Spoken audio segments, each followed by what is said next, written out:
In the remote waters off Alaska, winter doesn't arrive gently. It forms, it hardens, and it moves. Pressure ice can shift miles in a single night, closing channels, crushing hulls, and trapping vessels with almost no warning. For crews working these waters, one mistake or one shift in the wind can be the difference between making port and disappearing into the ice.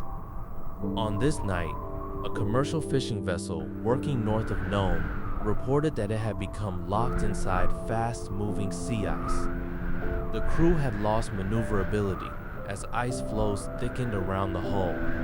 Visibility dropped to a few dozen yards. Wind direction changed, pushing entire sheets of ice toward the vessel faster than expected. The trawler's captain radioed that the hull was taking pressure and that they were unable to free themselves.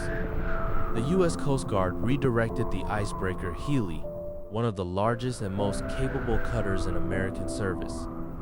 Healy was not on a routine mission. The crew was already navigating deteriorating weather, but the report from the fishing vessel meant time had to be compressed.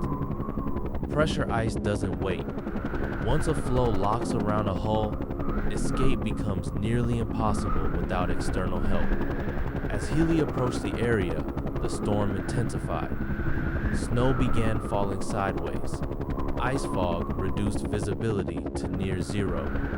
The ship's radar and floodlights became the only reliable tools for reading the ice. Every few hundred yards, large pressure ridges rose ahead. Walls of ice created when two flows collide and buckle upward. These weren't small obstacles. Some can reach heights taller than a man. Healy's reinforced bow was built for this, but the impacts were still violent. Inside the ship, crew members monitored strain gauges on the hull as they forced a path through the frozen field. Each impact had to be judged carefully. Too much force in the wrong structure, and the icebreaker could become pinned itself. Too little, and they wouldn't reach the fishing crew in time. After hours pushing north, the helicopter crew prepared for launch.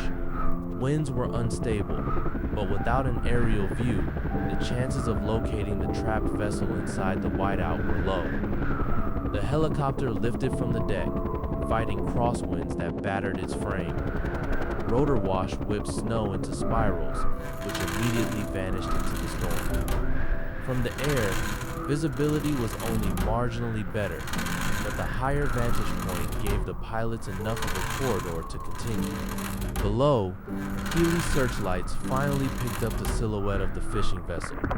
The trawler was half buried in jagged ice slabs, its hull listing under uneven pressure. Deck lights flickered through the fog. The crew, still on board, signaled from the stern. The helicopter moved into position. Lowering the rescue basket was difficult. Gusts pushed it off target repeatedly. The cable swayed violently.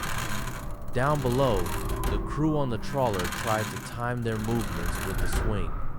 Ice cracked beneath them as the flow shifted. One wrong step could have dropped someone into freezing water between the slabs.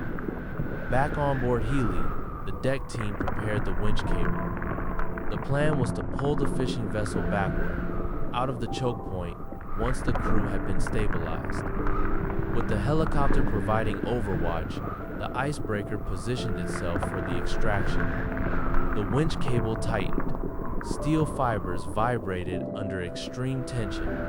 Ice floes resisted at first, holding the trawler in place with several tons of pressure. Engines aboard Healy increased thrust to maintain position.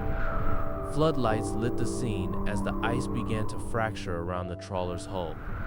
Then, movement. The vessel tilted slightly as the pressure gave way. Ice slabs broke apart, creating an opening the winch team immediately exploited. Healy continued pulling until the trawler slipped free of the compression zone and into more stable water. Even after the extraction, danger remained. The channel behind both ships began closing again as the storm shifted. Healy and the trawler navigated together through drifting ice fragments, using the temporary opening before it sealed shut completely. Only after clearing the last ridge and entering open water did the crews have a moment to assess the operation. No one had been lost. The vessel was damaged,